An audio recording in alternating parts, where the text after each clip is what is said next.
Cool. There we go. Good day. Welcome back. This is episode 2 of To Provoke Total Fitness, Mind, Body, and Spirit. I'm Matthew. I'm Walter. All right, so today what we thought we would go over is basically this gentleman right here.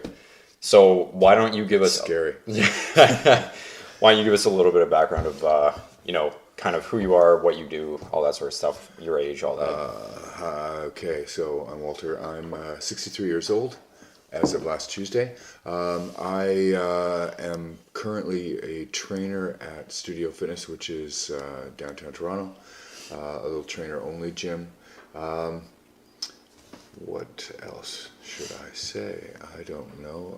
I've been training, getting ready for my next competition, which is going to happen in October. I have competed now 3 times. This will be my 4th time. Won a couple. There's the big trophies in the back stuff.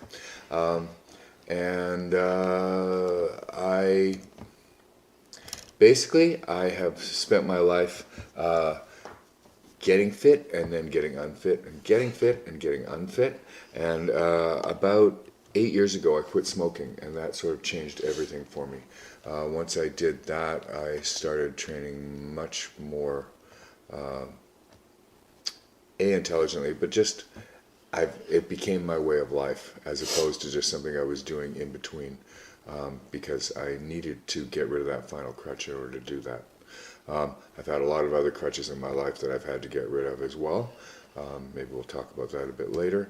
I've had a whole bunch of careers, but basically now my big thrust is the fitness industry and trying to show people my age that movement, that fitness is not something that they have left behind.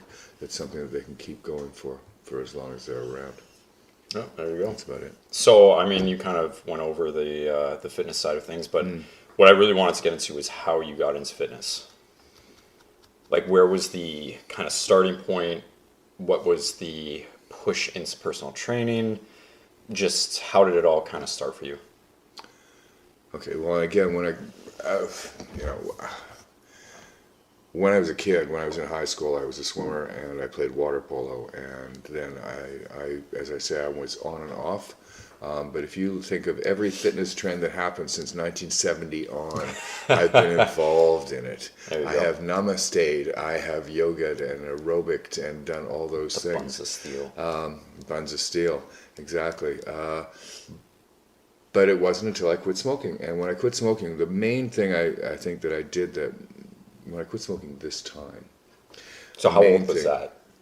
How old was that when I quit smoking? Yeah, that time, like the big... I was 56, 55, okay, something like that. I can't remember. But around there. But what I did was I started getting up at 5 o'clock in the morning and pee, dress, leave the house. I'd set my phone on for a half-hour timer and I'd start to walk. Every time I hit a corner, I had to go a different route from the route that I took the day before, and I would walk until the timer went off at the half-hour mark, and then I would walk back. I eventually walked past a gym and walked into the gym.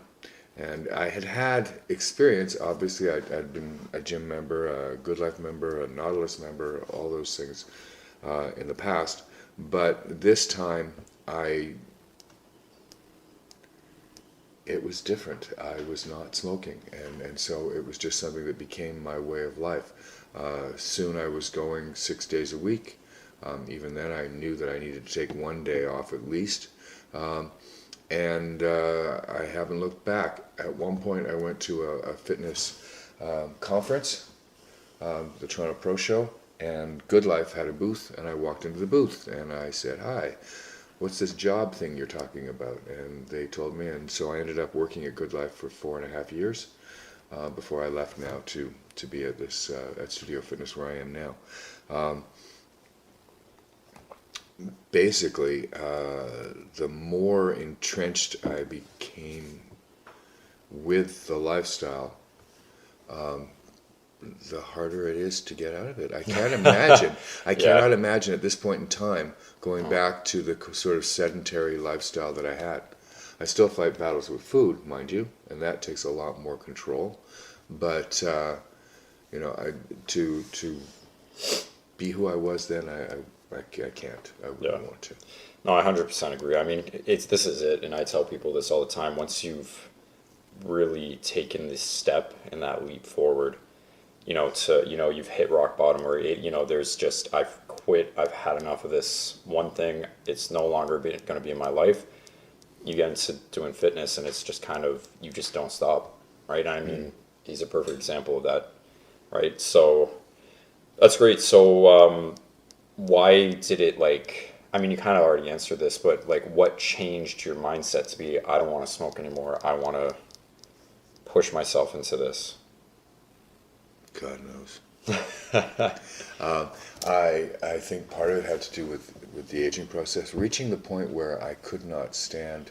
And it's an interesting question. What creates change? What is the tipping point that anyone has to hit to change their lives in any way? And I think I'd finally reached the bottom, as you said, where I couldn't see myself with that feeling of heaviness in my chest, with coughing, with the kind of the symptoms that are what a long time smoker is. And I had been smoking for 40 years. Let's get that right. I mean, it was 45 years more like. Right. So that I could not handle living that life anymore. Right. You know? Yeah, fair enough. Why does one change any habit? Because they can't stand where they are with it anymore. And, no, I agree. And that was it. Yeah. So right now, kind of walk me through, what was your goal when you first started? Was there a goal? And what does it turn into? What's the goal now? Is there any change in what you've wanted, or is it all the same goal all along? I think the goal changed quite a bit in that, don't get me wrong, when I was 20 years old, I still looked at Schwarzenegger and Ferrigno and those guys. Yeah, that's how long ago. And wanted to be like that. But I didn't have the drive to be like that, and that's the difference. When I first quit smoking, I think the drive was to continue to not smoke. It was just, don't smoke, don't smoke, don't smoke. Right. And gradually that changed. As I started to see changes in my body, I started to see greater possibility for what I could accomplish. And at that point I said, I think I'd like to compete. Right. And then we met. Yes. And there was more information about how to compete. So you helped me with that quite a bit. Right. In terms of what are the next steps to take. Because I had no idea. Yeah, so we met when, I guess, 1 year into working, you were in Good Life, and I had just started.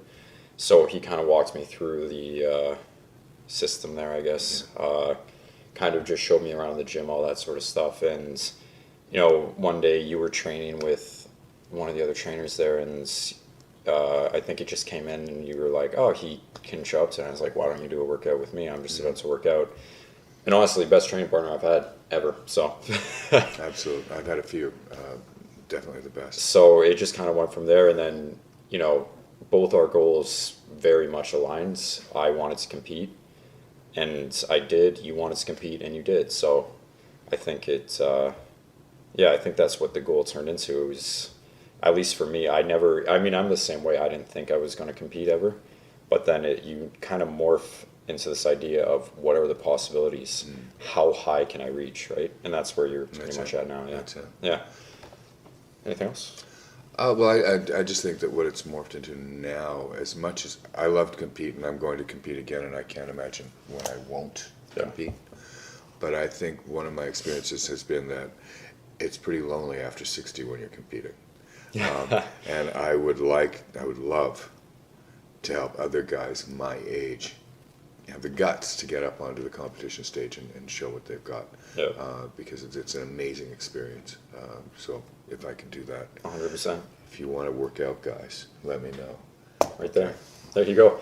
That's a plug. Yes. All right, so let's get a little more into the serious side of things. So not fitness. I guess it relates, obviously, because that's the whole point of this podcast. But you've mentioned you've had substance abuse issues in the past. Like there was the smoking, there was the drinking, there was other issues. Do you, if you don't mind, kind of go into explaining how that has impacted how the fitness goals are looked at today? Like, how do you attribute what you've had in the past, like that experience?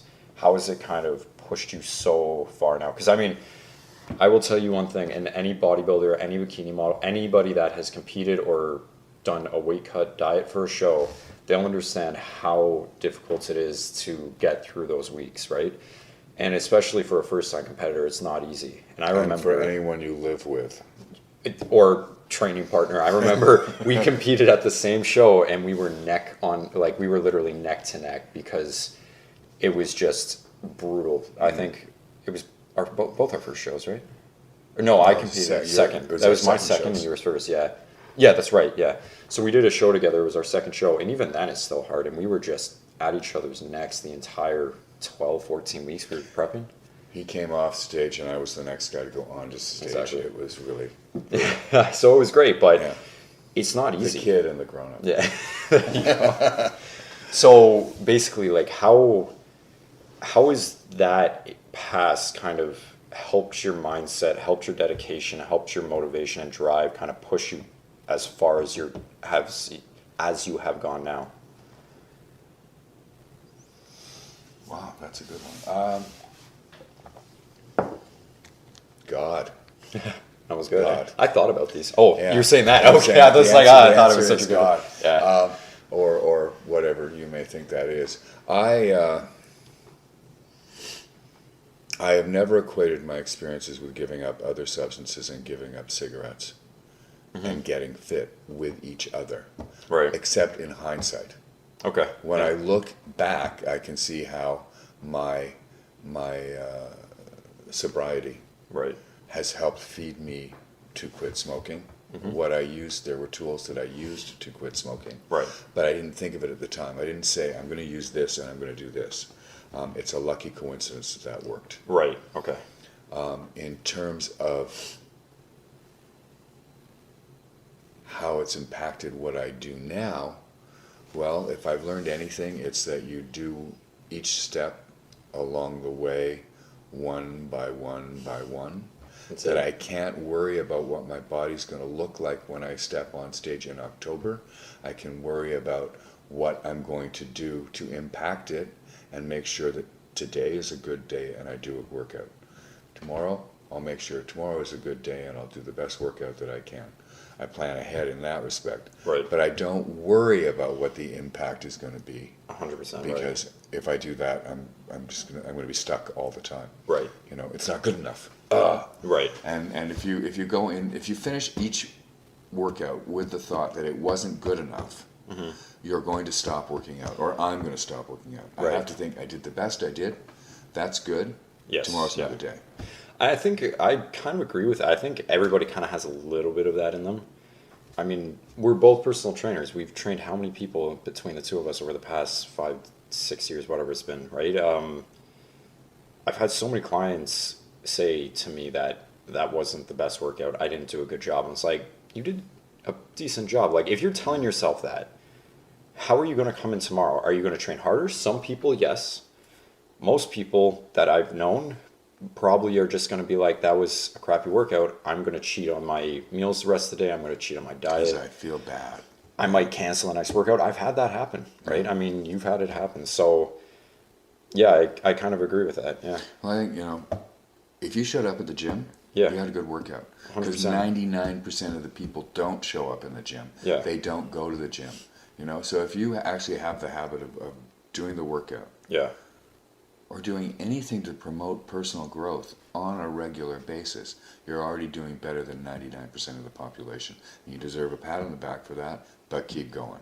Exactly. And I think that's where the lines get skewed. And going into my own body dysmorphia, I've had to come to the realization that, I am pretty happy with how I look, but there's always more. There's always more I can achieve. There's always a better look out there. I can always keep on, it's a long journey. It's not I started working out 2 weeks ago, 3 weeks ago. I don't have abs yet. What's going on? And then I fail. right? It's a long process. I read that all the time on Facebook on the Yeah. different threads. I'm not seeing any progress. Well, how long have you been working out? It's been 2 weeks.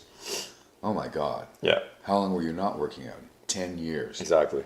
Buddy, Right. get it together. And I'm gonna just put something in a little bit. So I've been dieting for 5 weeks now. Yeah, 5 weeks now. And again, we've been doing this a long time. We know what our bodies can do, and because we're at the stage where our bodies know what's going on, they will lose weight pretty quick. I've lost 25 pounds in the past 5 weeks of body fat, right? I tell people that, and they're like, what are you doing different? What's the magic pill? What's the magic formula? Yeah. What's the magic diet? You must be doing something that nobody else is. I was like, no, I've been doing this consistently for over 10, 15 years. It's just what You it comes down responded to. well to the stimulus. Exactly. I mean, Greg Doucette came out. If you guys don't know, go check out Greg Doucette. He yells at you through the screen, but he's a great guy. Great bodybuilding coach and guru guy.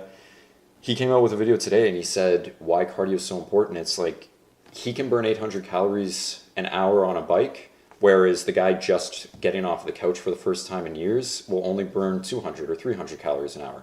Because he's been doing it for 40 years, whereas the guy just getting off the couch has done it for one. The perceived level of difficulty is the same for each person, Exactly. but the result is different because Exactly. of how long they've been doing it. And I think that's what people kind of skew their image of, look at this guy and look at this girl, or look at this guy and look at me, or look at this girl and look at me. I mean, they're the same age as me, they're 22. Why don't I look like that? Well, you haven't been doing the same, right? They've been doing it for 5 years longer. There you go. And I think that's a good point to bring up. Totally off track of what we were talking about, though, because what I really wanted to talk about was, do you mind going into a bit of detail to sobriety? Obviously not a lot if you don't want to, but whatever you're comfortable with.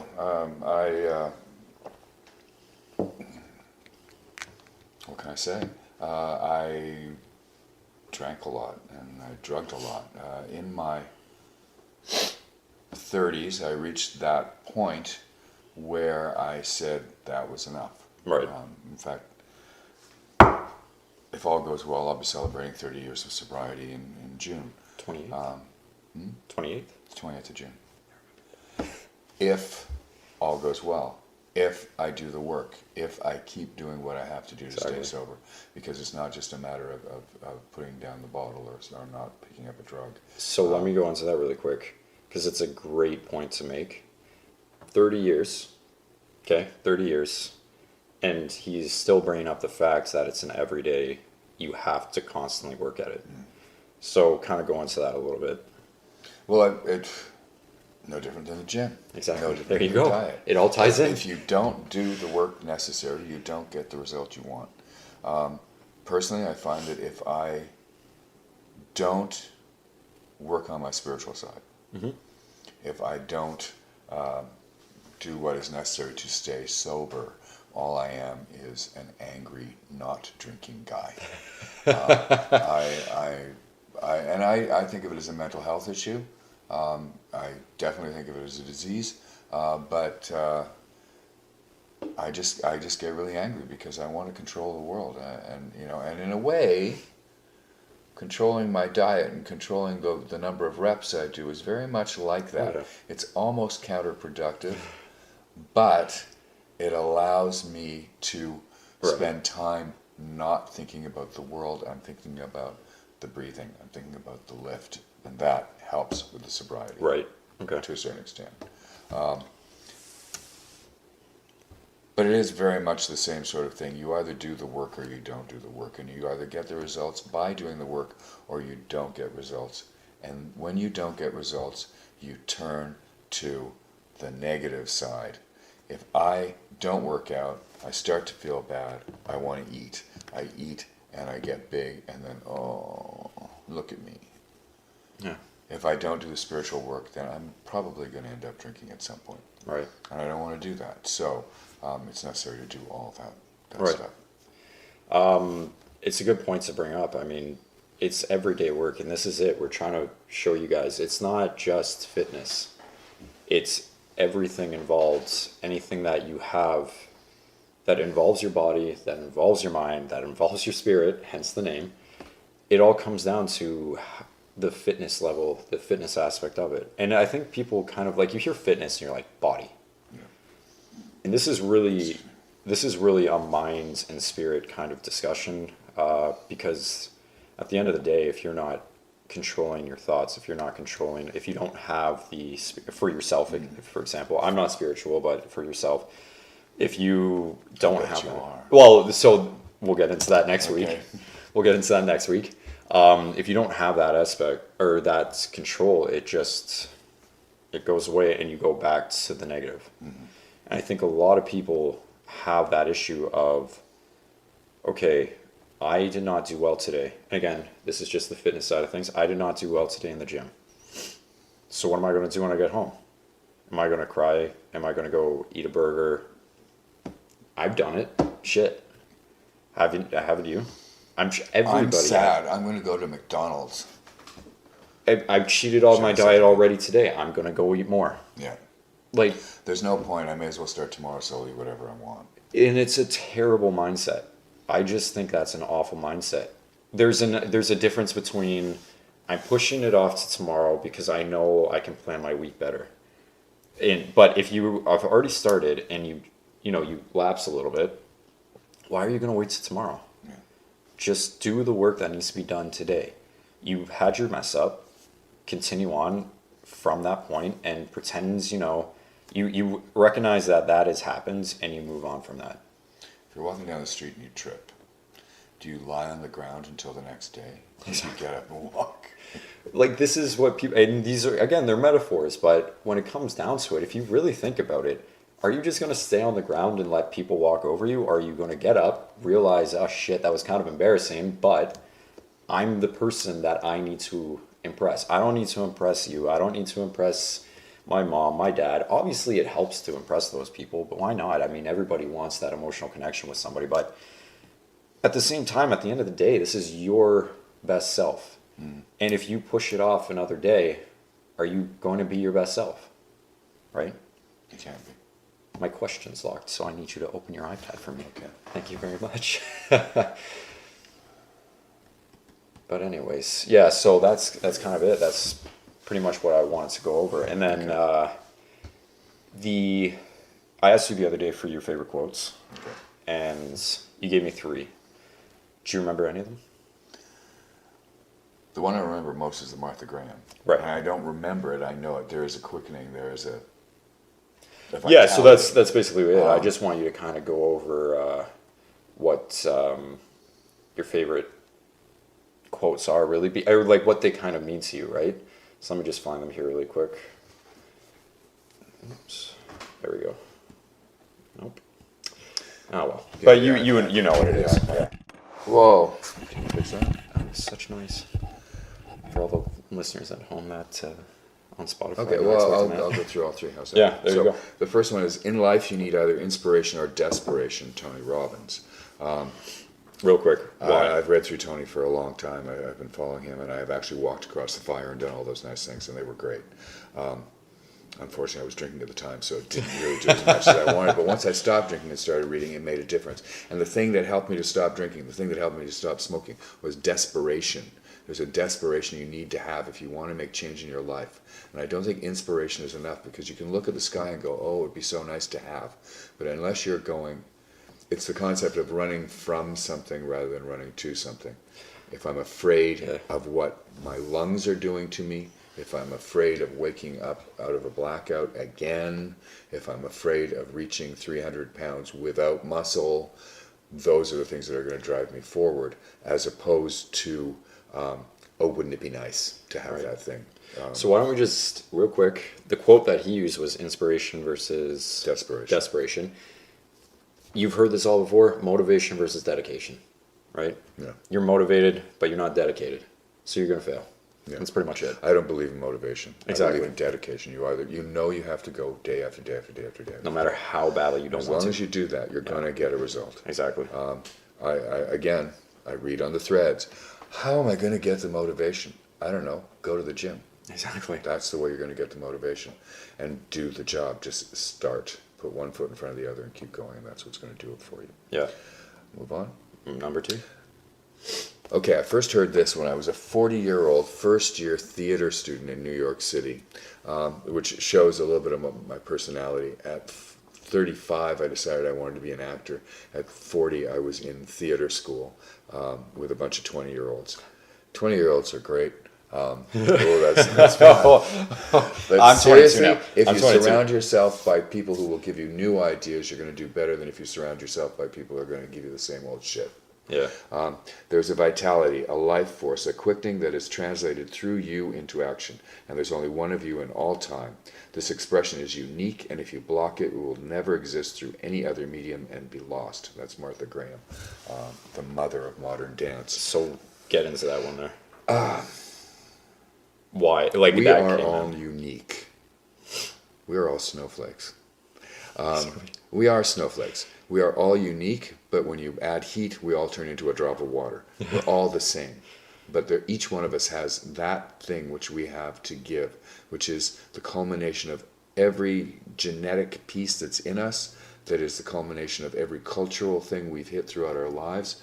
Everyone has a voice and something to give. Exactly. And I think that you have to have the guts to do that. Don't worry about perfection. If you worry about... The greatest masterpiece had to be finished at some time, and it wasn't perfect when it was. The Mona Lisa would never be finished if you kept trying to make it better. You have to realize that what you have to say is important and have the guts to say it. Exactly. Especially in these times, but I won't talk about that. And finally, success is usually too busy. Success usually comes to those who are too busy to be looking for it. If you spend, again, it's like the perfection thing. I think if you spend all your time trying to be successful, you're not going to, A, enjoy the journey of what you're doing. No, and God, B, no. you're going to be trying to please everybody else because you need to know what success is. If you just go for what is within you and what you believe to be the right thing, you will achieve more. That's sort of how yeah, and I like that one a lot. Like I liked, because I don't relate to the Martha Graham as much aside from perfection. Like I relate to it in the sense of the arts because I again DJ do fashion music. Yeah. If I'm gonna try to perfect a song, it's not gonna come out perfect. I'm just gonna rack my brain. What about your body? But see, there you go. I didn't even think of that one. Yeah, so that's true. But no, that last quote is really something that hits because read it again. What does it say exactly? Success usually comes to those who are too busy to be looking for it. Exactly. And the reason I really like that one is I will go on Instagram every single day and I will go to the explore feed and I see all these business stock accounts, all that sort of stuff. And every single one of them entrepreneur accounts, they'll all say the same thing. This is what CEO does day after day. This is what billionaire does. Why aren't you guys doing it? Well, they do it because they're not thinking of, the next guy over. You're not there because you're constantly thinking like, well, shit, I haven't succeeded yet. I need to get successful. Where's my success coming from? Guys, if you rack your brain over and over again just trying to succeed and you're trying to figure out what the perfect formula for success is, it's never really going to work. I don't think I didn't... It's just like trying to figure out who's for so long. Sorry about that. Anyway, so... Again, we were just talking about the success. So if you're thinking about, how did that guy get so successful? He created a coffee bean company. He created a farming business, something like that. I can do the same thing. No, you can't, because is it your passion? And hell, your passion may not even pan out and make you money or be successful. But I feel like if you are doing what you really want to do and you're trying to be your best self, that kind of makes you successful. Right? You were bringing up the track meet. Mm-hmm. Well, if you try to figure out how to win at the track, yeah, when you're betting, exactly, or any kind of gambling, there's no system. It's you just spend all your time trying to figure out the system. There's no system. You're not going to win. You have all these guys that are saying like, I figured out the stock market. I mean, come on, guys have been trying to figure that out since the 1920s, and nobody has figured that shit out. There's guys that have theories. Like the Hayek and annachi, like all that shit, candlestick, you're looking at your candlestick markets and all that stuff. What does it mean to you? Just because, just a random example, Joe A ended up winning or sorry, he ended up placing a trade and made $1 million from it. And then Joe B placed a bad trade and he lost money from it. So you go and do what Joe A did, but you don't make that money. Well, yeah, because maybe he got lucky, maybe he hit it at the right time. There's no system for success unless you're trying to improve yourself. And ultimately, I mean, with that sort of thing, you have no idea of what the coronavirus is going to do. Exactly. Stuff like that. There's always outside influences, but if you're just trying to be your best self, Yeah. without outside influences, then you stand a greater chance of success. Yeah. And I think for my fitness goal, when I first started, it was kind of like that. I was like, how did Jeff Seed get to where he is? How did Z's get to where he is? How did Greg Plitt get to where he is? I have to do exactly what they did. I would go online, I'd search up bodybuilding.com. I found Arnold Schwarzenegger's mass building program, or his 6-print blueprint program. I found, when I started getting more into bodybuilding, like Ronnie Coleman's workout routine for his legs, all that. It doesn't work for everybody. I mean, what it comes down to for that, you can do any workout you want as long as you're doing it consistently and you're progressively overloading. That's the thing. That's the thing. And I find that a lot of people, they go, okay, I found the Greg Plitt workout. Yeah. Great, I'm going to do it. And then a week later, they find somebody else's workout. And I'm going to switch to that. And they switch to something else. And they keep switching so often that they never actually see any results because they're not being consistent about what they're doing. When did I see the best result and when did you see the best result? Because I remember when we were both pretty much in the same spot where we were gaining a decent amount of muscle. We were both leaning out, and that was when, do you remember? Like 2 years ago? Mm-hmm. Yeah. So, right. yeah, we were doing 6 days a week. Yeah. And in the gym, we had a rest day. Again, like we weren't, we recovered pretty well, so we could actually do 6 days a week. I mean, we've been at this a while. We don't need as much rest days as some people do. But, Although you'd be surprised the number of guys my age who tell me I need it. oh yeah. So we were doing 6 days a week, and we were just on because we were so consistent every day at what time? 2 o'clock, 1:30, 2 o'clock. Yep, There around was there. some- But to make it sound like we were that consistent, 2 p.m. every day, we would work out. We'd go until 4:30. Sorry, 4 o'clock. From 4 to 4:30, we'd jump on the treadmill or the Stairmaster, whatever it was, incline, and we would do our cardio for 30 minutes, keeping our heart rates around 120 to 130 BPM. And then we would go right after that, shower, and we would end up having our meals right after that, right? And then we'd go home, and then we would eat our meals at home. He would come here, I would go back to my place, I would go out with my girlfriend at the time, and I would bring my meals to dinner. People look at you like you're insane. I was like, no, I have a goal. I know what my success is going to look like because I've figured out how I want it to look. It really helps if you really want to do that, if you want to be that absurd about it, though. To say to the restaurant or to say wherever you are, I have extreme dietary restrictions. They don't have to know what it's all about. No. As well as... They won't worry about having to prep the food for you. As well as really, really having a decent partner that is willing to put up with all that bullshit.